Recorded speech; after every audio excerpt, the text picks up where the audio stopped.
And there goes the music. We've got our first match lined up. It's going to be JT Dunn, the savior of professional wrestling, against Chris Dickinson, the Dirty Daddy. Little cat scratch fever to get us going here tonight. And here comes Chris Dickinson. This man is one of the most outspoken bad boys in wrestling. Introducing first, making his way to the ring from Killa Hills, 10304, weighing in at 225 pounds, the Dirty Daddy, Chris Dickinson.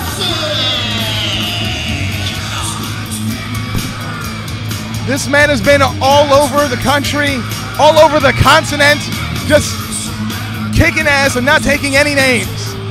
I thought you're supposed to kick ass and take names. Don't you need the names? Aren't they important for the ass kicking? I don't think he cares about whose name it is, but he better care about who's coming up next, because JT Dunn is no slouch. He calls himself the savior of professional wrestling. Now this is actually JT Dunn's third time here, and he's had some great opportunities. He's been in the Hague World Championship tournament, where he was defeated by Brian XL. He also competed against the tag team champions Crimson and Red, and he was defeated there. Well, let's talk about JT's victories, the things that JT does well. Charismatic, exciting, and of course you can list the setbacks, but with every setback, a fighter gets stronger and stronger, so we may be seeing a different JT Dunn here. Well, he's definitely have a lot of confidence. It takes a lot of confidence if you're going to call yourself the savior of professional wrestling. Last I checked, it didn't need saving. Yeah, I was going to say, it also implies that wrestling is in dire straits, and because of places like House of Glory, wrestling is really on an upswing. I like it. There's wrestling everywhere now, and it's so easy to get. In fact, if you're listening, I suggest checking out houseofglorywrestlingonline.com.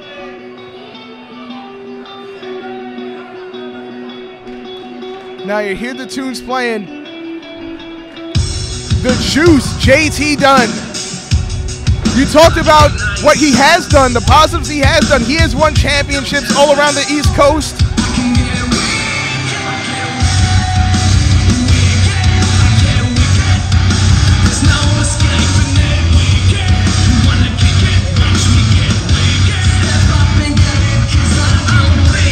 Approaching the ring from Providence, Rhode Island, weighing 190 pounds, he is professional wrestling's savior, the Juice, JT. Now, Brandon, is JT of the Hebrew faith, and are there more than one of him?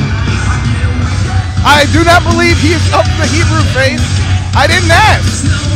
So what's the origin of the Juice nickname? The origin of the Juice is just because his own charisma is overflowing. Okay. That's where the juice came from. Oh, look at this. We're all of a sudden in Jamaica, Japan. There's a lot of respect for JT Dunn. As I said, he has been successful elsewhere, both in singles and tag team competition, winning titles, tag team titles, but now he really wants to go out on his own as a singles competitor here in House of Glory. Brandon, what can we expect from these two wrestlers? Break down their styles for me, please. Well, these two have a big contrast in styles. JT Dunn has the agility. He's going to be relying on his quickness here in this match. Is it enough to contest against Chris Dickinson, who's just a big brute? Yeah, it looks like Dickinson will have the power advantage, and from what you're saying, JT will have a speed advantage. You know what they say about speed? It's very dangerous. Yeah, speed kills. Interesting fighting stance from JT Dunn. They go into the collar and elbow tie-up. Dickinson tries to take the back. JT with the arm wringer. Dickinson rolls through. Now, I had mentioned before the speed and the strength. However, both men are proven technicians on their own. Wise by JT here to break the momentum. Wise by Dickinson here to break the momentum. JT scored the first takedown with the high ankle trip. So let's see how Dickinson can counter. Well, it could upset him, and I'm not sure if being frustrated is actually going to help JT Dunn, because Dickinson, once he gets hot-headed, he actually steamrolls over competition. And great by JT right out of the schoolboy. He kept his opponent's head in order to gain the advantage, but Dickinson too strong there. Like I said, no slouch of his own. He can keep up with JT Dunn. Whoop. And there goes the power I was talking about. Yeah, you'll notice as soon as the headlock was grabbed, Dickinson sent JT right off. Dickinson understands that he enjoys the power advantage here. See, the difference between Dickinson and Dunn is that Dickinson chose to leave the ring. That was intelligence there. Dunn got knocked right out. Well, what Dunn did with the opportunity remains to be seen. Dunn likes to keep that right hand high right before the lockup. That's smart. I've seen guys sneak left hooks in all the time.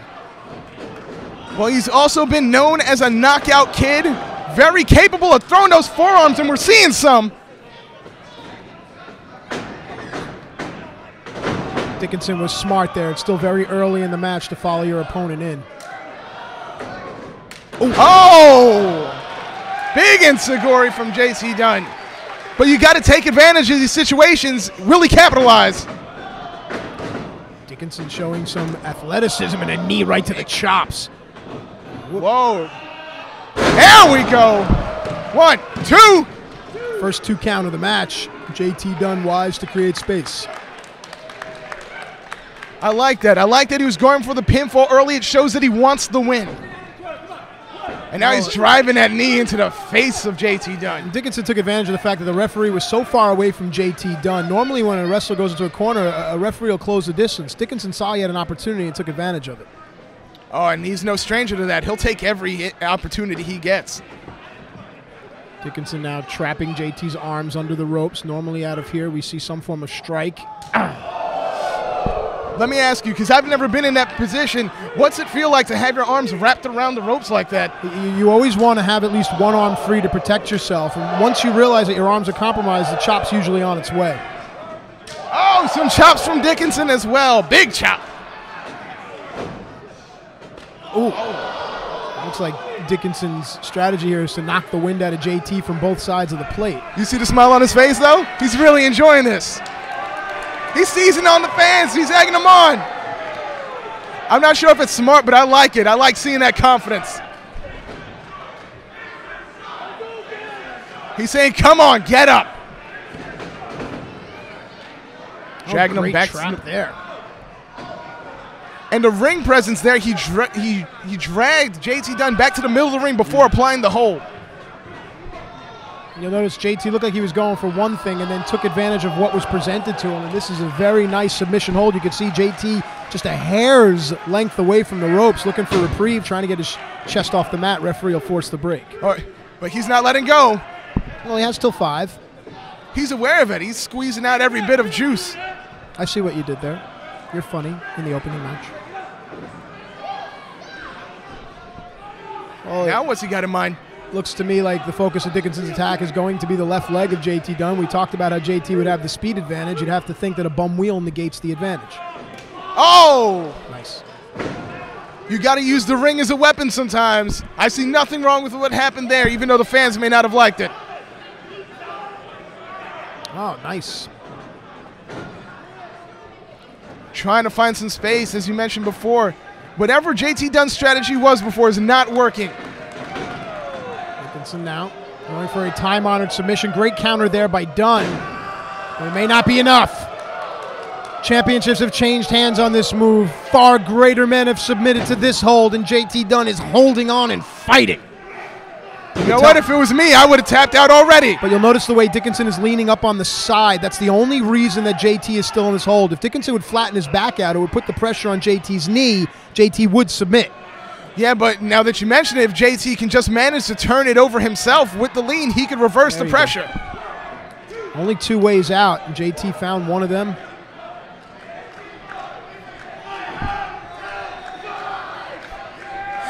Dickinson expressing the rule book to the fans here. He knows what he can do. He's not afraid to just use the rule book to his advantage.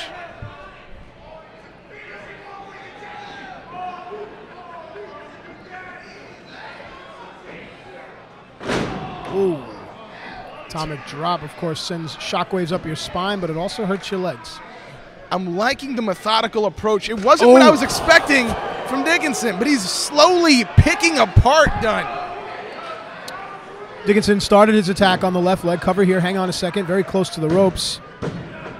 Started the attack on the left leg, then graduated to the strikes, went back to the strikes. It allows the pain in JT's leg to start to resonate. See, JT Dunn was just slapping Dickinson, though, and that's not smart. I'm not sure if striking is what you want to do with him. The Dirty Daddy. What's he got in mind now? Once again, grabbing that arm. Trapping the left wrist. If you can control your opponent's wrist or any type of joint there, it's almost like a lever, a steering wheel, if you will, to drive your opponent in any direction you wish. Now, once again, JT Dunn in a submission hold. And this will wear on you, and he's either got to find a way to get to the ropes or I don't know what he's going to do. He has no hands. Let's remember the strikes to the spine, the kicks. That's what the submission hold is focusing on now. As the match progresses, we'll keep an eye on JT's left leg as well as his back, but right now JT needs to find some sort of way to switch the momentum. And side snapmare. Flying snapmare now. JT on the move, even with that bum wheel. There you go. It came into play right there. JT trying to stay in the middle of the ring. There goes those forearm shots I mentioned before. And just Mario stomped him right on the back of his neck. One. Is it enough? No, foot on the rope. He didn't realize how close he is to the ring ropes. Desperation was definitely a factor. The fans are trying to get behind JT Dunn. Dickinson already on his feet. Yeah, but Dickinson's mouth is wide open. That means he's sucking wind here. Oh! To the outside, the Dirty Daddy goes. Off the ropes. Suicide dive. It's amazing what adrenaline can do to a competitor. And the fans with their expletives showing their appreciation for what JT Dunn is sacrificing. But I'm not sure if posing to them is smart. You got to take advantage. This is the first opportunity he's had right now to really take advantage.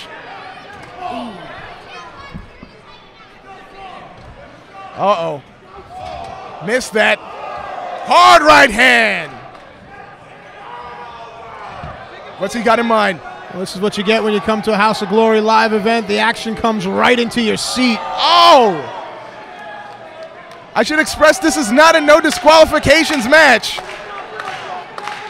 The referee being very lenient right now. Oh! At what price for JT Dunn? It's the adrenaline that you've mentioned. It's the only thing that could possibly be driving him. Here. No. I really thought that was it. JT Dunn looking for that first victory here in House of Glory.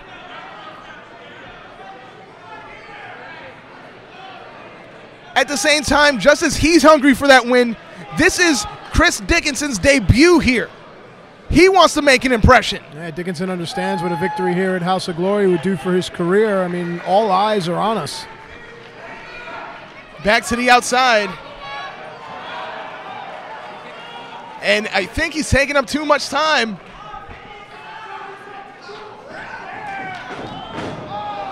Dickinson back up. Oh! Hang on a second now. Almost an instant replay of what we saw on the outside. Oh! He drilled him. Oh my God! He just dumped him on his neck. What?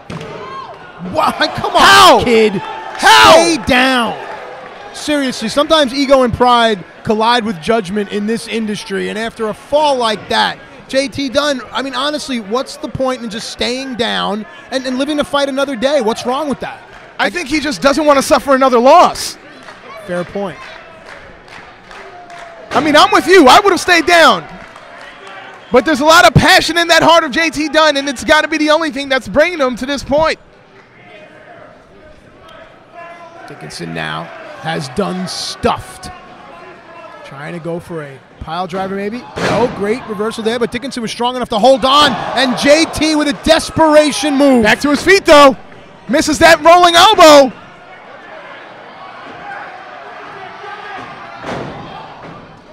Oh! People across the street could have heard that. Both men down, though. Dickinson didn't have enough to make the cover, and you'll see, perhaps just by luck, that Dunn is so close to the ropes. Now the referee starts his count, and listen to the fans.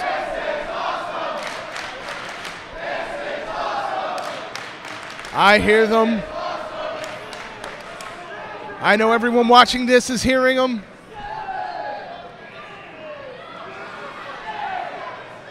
Referees till 8. Dickinson up, Dunn up. Match continues. But Dunn's on the outside. Oh. Nice. Oh, I like that. Cover here. No. Not enough to put away Dickinson, who, to be fair, was in control the majority of this match. Takes 3 seconds to win by pinfall and 1 second to win by submission. Anything can happen in that ring. He's going for that Canadian destroyer. But no. Dunn still too strong. Wow, great. What? There. Does he slap? He's asking for more. No, no. Oh! He just tossed him from one side of the ring to the other. 1, 2, 3, that's it, ring the bell. Here is your winner, the Dirty Daddy, Chris Dickinson. I'll tell you from experience, when you go back to your hotel room and you're counting your money, sometimes the amount of money makes the bruises hurt that much less. But for JT Dunn, when he's back in his hotel room with the loser's share of the purse, nursing those injuries, he'll remember, along with all of us, the man they call Chris Dickinson.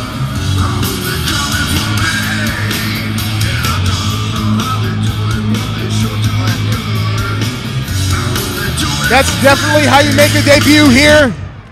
I love you, New York City. Thank you so much! I'm supposed to be the bad guy right now, but I don't give a damn. It feels good to wrestle in New York fucking City!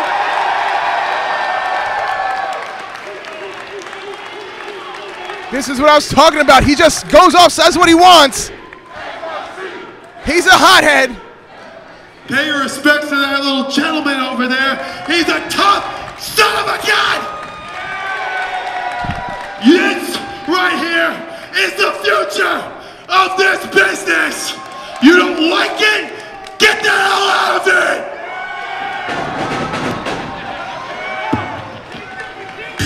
I can't argue with that, Matt.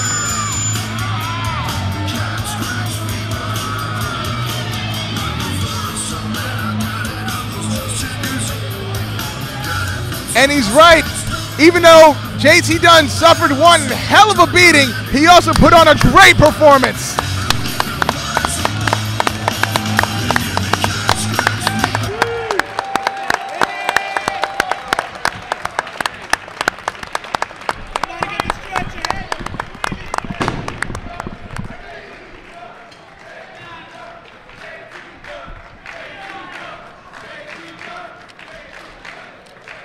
Still more to come.